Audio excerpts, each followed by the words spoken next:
अस्सलामुअलैकुम दोस्तों, आप देख रहे हैं आपका अपना चैनल मिस्टीरियस के साथ। आज मैं हाजिर हूँ आपकी खिदमत में ऐसी न्यू यूनिक और अनएक्सपेक्टेड वीडियो को लेकर। दोस्तों, आज हम बात करने वाले हैं कुछ ऐसे कैदियों के बारे में जो अपना ज़हीन तरीन दिमाग अगर किसी अच्छे कामों में इस्तेमाल कर लेते तो आज हमारी दुनिया मजीद तरक्की कर जाती। आज हम आपको कुछ ऐसे कैदियों से मिलवाएंगे जो इम्पॉसिबल को पॉसिबल करके किस तरह फरार हो गए। नाज़रीन, ये वीडियो आपके लिए बहुत ही दिलचस्प होने वाली है क्योंकि आखिरी में हम आपको एक ऐसे कैदी के बारे में बताएंगे जिसको आज तक दुनिया की किसी भी जेल में कैद नहीं किया जा सका। वो हर बार अलग अलग तरीकों से जेल तोड़कर भाग जाता है और वो हाल फिलहाल भी जेल से फरार है। तो आइए बिना टाइम दिए वीडियो को स्टार्ट करते हैं। उससे पहले आपसे रिक्वेस्ट है, वीडियो को लाइक करके चैनल को सब्सक्राइब करके बेल आइकन को प्रेस कर दें ताकि मेरी आने वाली इसी तरह की यूनिक वीडियो आप तक सबसे पहले पहुंच सके। तो आइए वीडियो को स्टार्ट करते हैं। दोस्तों, सबसे पहले हम बात करते हैं अल्काट्राज जेल की। नाज़रीन, आपको बताते चलें कि इस दुनिया में अल्काट्राज जैसी कोई जेल मौजूद नहीं है क्योंकि ये अपने सिक्योरिटी सिस्टम की वजह से दुनिया की मशहूर तरीन जेलों में से एक है। इसमें कैदियों को भागने के लिए सबसे पहले सख्त तरीन सिक्योरिटी का सामना करना पड़ता है और अगर कोई कैदी सिक्योरिटी को तोड़कर भाग भी जाए तो जेल से निकलने के बाद भी उसे चारों तरफ पानी ही पानी दिखाई देगा। जी हाँ दोस्तों, ये जेल एक आइलैंड पर बना है जिसके चारों तरफ 3 किलोमीटर लंबा और गहरा तरीन समंदर है। ये जेल उन खौफनाक कैदियों के लिए बनाई गई है जो आम जेलों से बआसानी भाग जाते हैं। आइलैंड पर बने इस जेल में फ्रैंक मॉरिस नाम के एक कैदी को कैद किया गया, मगर इसकी जहानत का कोई जवाब नहीं जो यहाँ से भी भाग निकला।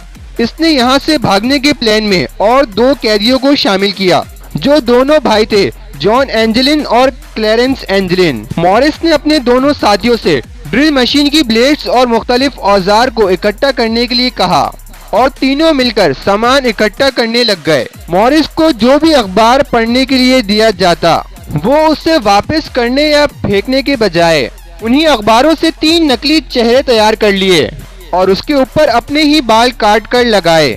रेन कोट की मदद से 14 फुट बड़ी बोर्ड भी बना ली। फ्रैंक मॉरिस ने वैक्यूम क्लीनर और मुख्तलिफ चीजों को मिलाकर एक ड्रिल मशीन तैयार कर ली। इनको अपने मकसद का सामान इकट्ठा करने में पूरे 6 महीने का वक्त लग गया। फिर उस ड्रिल मशीन से मॉरिस ने एक दीवार को काटने का फैसला किया, मगर एक बात जो उसको सबसे ज्यादा तंग कर रही थी वो ड्रिल मशीन की आवाज थी। मगर मॉरिस ने अपनी जहानत से उसका भी हल निकाल लिया। इस जेल में हर शाम कैदियों के सुकून के लिए पियानो बजाया जाता था। मॉरिस ने इसी बात का फायदा उठाते हुए हर शाम पियानो के शोर में दीवार काटने का काम शुरू कर दिया। हर रोज वो थोड़ी थोड़ी दीवार काटता और उसे एक कपड़े से ढक देता था। फिर जून 1962 की एक रात को उन्होंने भागने का फैसला किया। मॉरिस ने अपने बनाए गए नकली सर के ऊपर एक ब्लैंकेट रख दिया ताकि गार्ड्स को लगे वो सो रहा है और उसी दौरान वो वहाँ से भाग निकले, जिनका आज तक कोई अता पता ना चल सका। कुछ लोगों का कहना है कि जॉन और क्लेरेंस को ब्राजील में भेस बदल कर घूमते हुए देखा गया है। इतने सख्त सिक्योरिटी में ये सारे काम करना वाकई हैरानकुन बात थी।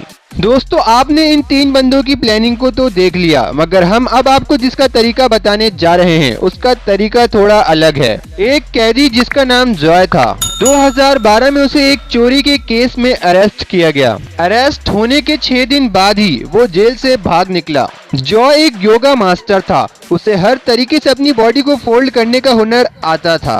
उसने अपने बेड के ऊपर पिलूस डालकर ऊपर से एक ब्लैंकेट रख दिया ताकि गार्ड्स को शक न हो और उन्हें लगे कि जॉय तो सो रहा है। फिर उसे दिए गए स्किन ऑयल को उसने अपनी पूरी बॉडी पर लगा लिया और जेल की सलाखों में बने एक छोटे से फूड स्लॉट से बाहर निकल गया।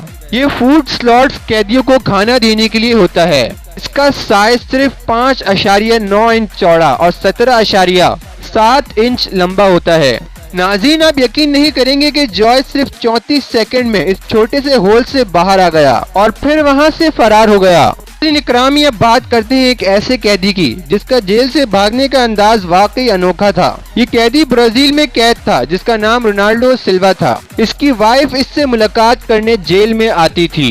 इसने अपनी वाइफ के साथ मिलकर एक प्लान बनाया और अपनी वाइफ से कहा कि जब भी वो इससे मिलने आए तो एक एक कर अपने मेकअप का सामान छुपा कर लाती रहे। उसकी वाइफ भी उसी की तरह चालाक थी।